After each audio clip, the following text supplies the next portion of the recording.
Hello viewers, আসসালামু আলাইকুম। Job ট্রিপলেস বিডিতে আপনাকে স্বাগতম। বাংলাদেশ নির্বাচন কমিশনের নিরাপত্তা প্রহরী পদের লিখিত পরীক্ষা অনুষ্ঠিত হয় 20শে মে 2023। সময় ছিল 60 মিনিট, পূর্ণমান ছিল 40। চলুন আজকের সমাধানটি দেখি। 1 নঙে ছিল এক কথায় প্রকাশ করুন। যে শুনেই মনে রাখতে পারে, শ্রুতিধর, যা সহজে অতিক্রম করা যায় না, দূরতিক্রম্য।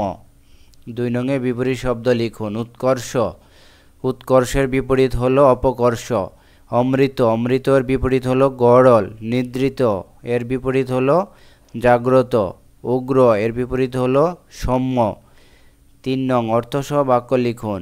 দিবাস্বপ্ন, অলীক কল্পনা। জীবনে বড় হতে চাও তো কঠোর পরিশ্রম করো, দিবাস্বপ্ন দেখে লাভ নেই। পত্রপাঠ, তৎক্ষণাৎ বিদায়। তার কথা শুনে বল্টুকে পত্রপাঠ করা হলো। ধর্মের সার, স্বেচ্ছাচারী ব্যক্তি। ধর্মের সার সেজে সে প্রতিনিয়ত মানুষকে বিভ্রান্ত করত। কান ভাঙ্গানো, কুপরামর্শ। কান ভাঙ্গানো অভ্যাস সমাজে অশান্তি সৃষ্টি করে। 4 নঙে শুদ্ধ করে লিখুন। দৈন্যতা, দৈন্যতা বানানটি ভুল, এটা দৈন্য বা দীনতা হবে। বিদ্যান, বিদ্যান বানানে দয়ে বফলা আকার। প্রতিযোগিতা, আমরা যখন প্রতিযোগী লিখব তখন হলো দীর্ঘইকার, আর যখন প্রতিযোগিতা তখন হবে হ্রস্বইকার। মনীষী, মনীষী বানানে দুটোই দীর্ঘইকার। একজন নিরাপত্তা প্রহরী দায়িত্ব কর্তব্য সম্পর্কে 4টি বাক্য লিখুন। অনুমোদিত ব্যক্তিদের প্রবেশ এবং প্রস্থান নিয়ন্ত্রণ করা, সন্দেহজনক কার্যকলাপ পর্যবেক্ষণ এবং তাৎক্ষণিক রিপোর্ট করা, চুরি, ধ্বংস বা অন্য কোনো ক্ষতি প্রতিরোধ করা, প্রতিষ্ঠানের নিরাপত্তা নীতিমালা কঠোরভাবে পালন করা। 6 নং ট্রান্সলেট ইনটু ইংলিশ। এক মাঘে শীত যায় না। 1 swallow does not make a summer. এখন 3:30 বাজে। It is 3:30। স্বাস্থ্য সকল সুখের মূল। Health is the road of all happiness. আমার কাছে টাকা থাকলে একটি গাড়ি কিনতাম। If I had money I would buy a car. Change the sentence according to the instruction.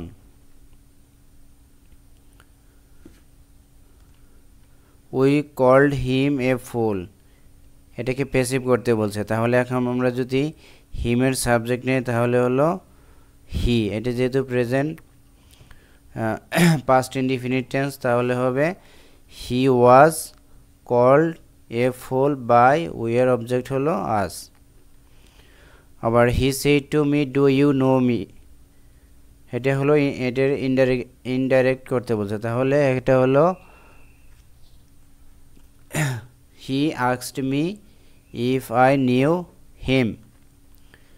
He fail unfortunately, complex, এটা হবে it was unfortunate that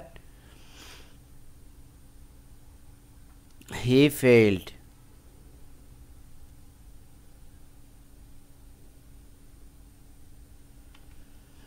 man is mortal, negative, and negative হবে man is not immortal.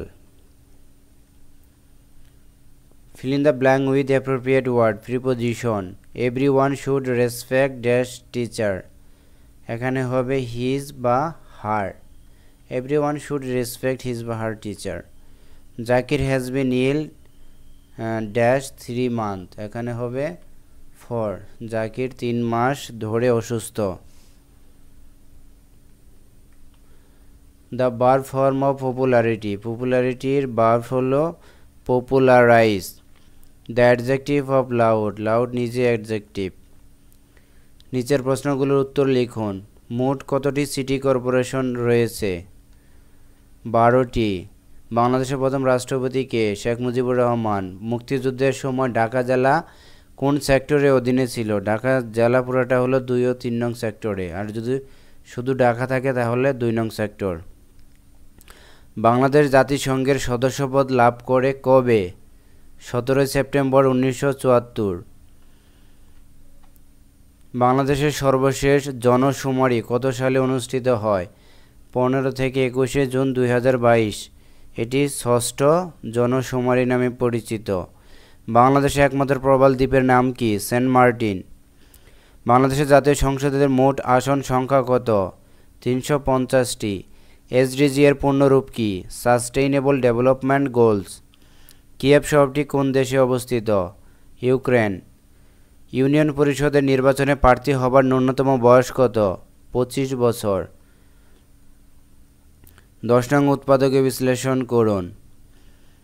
a square plus 6a minus 135, এটাকে middle term করতে হবে 6a কে আমরা এমন দুটি সংখ্যা দ্বারা 6 রে ভাঙবো যেন যোগবিয়োগ করলে হয় 6 এবং গুণ করলে হয় 135। সংখ্যা দুটি হলো 15 এবং 9। 15 থেকে যদি আমরা 9 বাদ দিই তাহলে হয় 6, আর 15 আর 9 গুণ করলে হয় 135।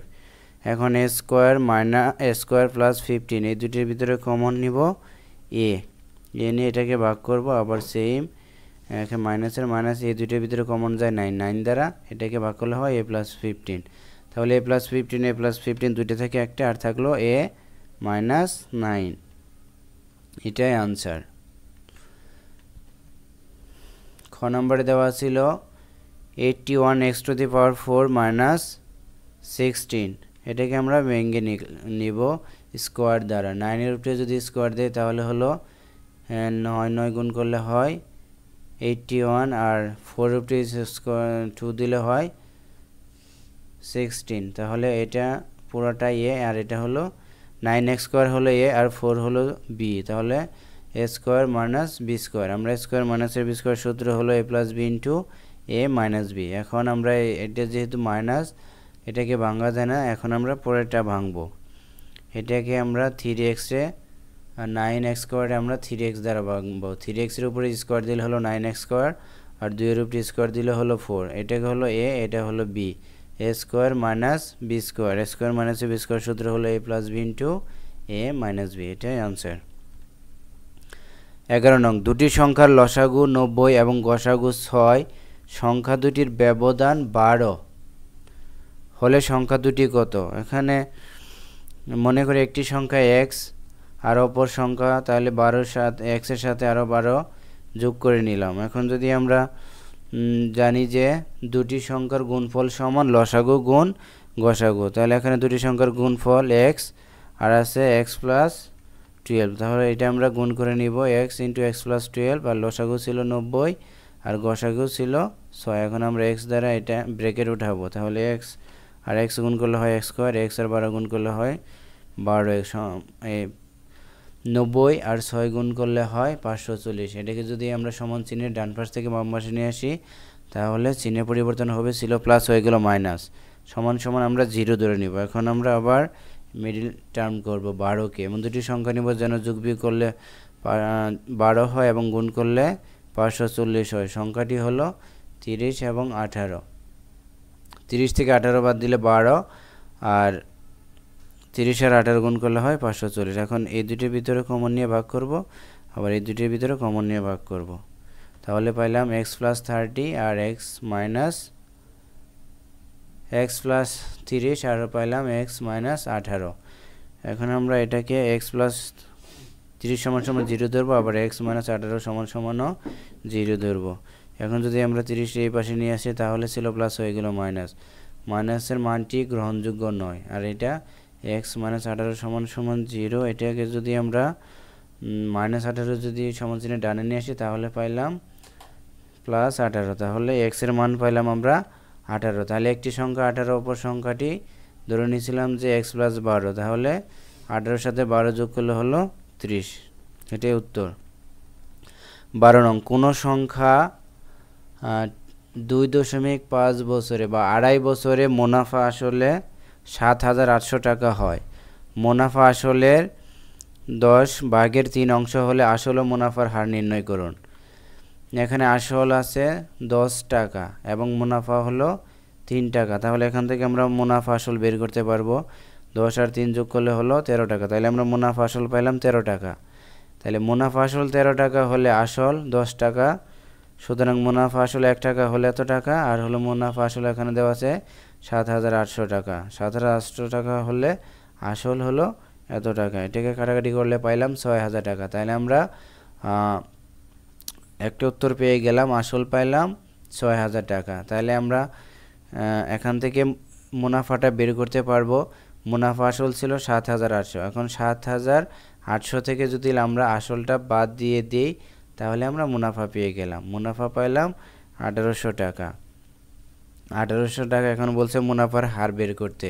এখন মুনাফার হার সমান সমান জানি ১০০ গুণ মুনাফা বাই আসল গুণ সময়। এখন জাস্ট আমরা মান বসিয়ে দিব। মুনাফা হলো ১৮০০, আসল হলো ৬,০০০ আর সময় হলো ২.৫ বছর, ২.৫। এটা দিয়ে যদি আমরা কাটাকাটি করি তাহলে পাইলাম আমরা ১২%। তাহলে আসল হলো ৬,০০০ টাকা এবং মুনাফার হার হলো ১২%। এটাই উত্তর।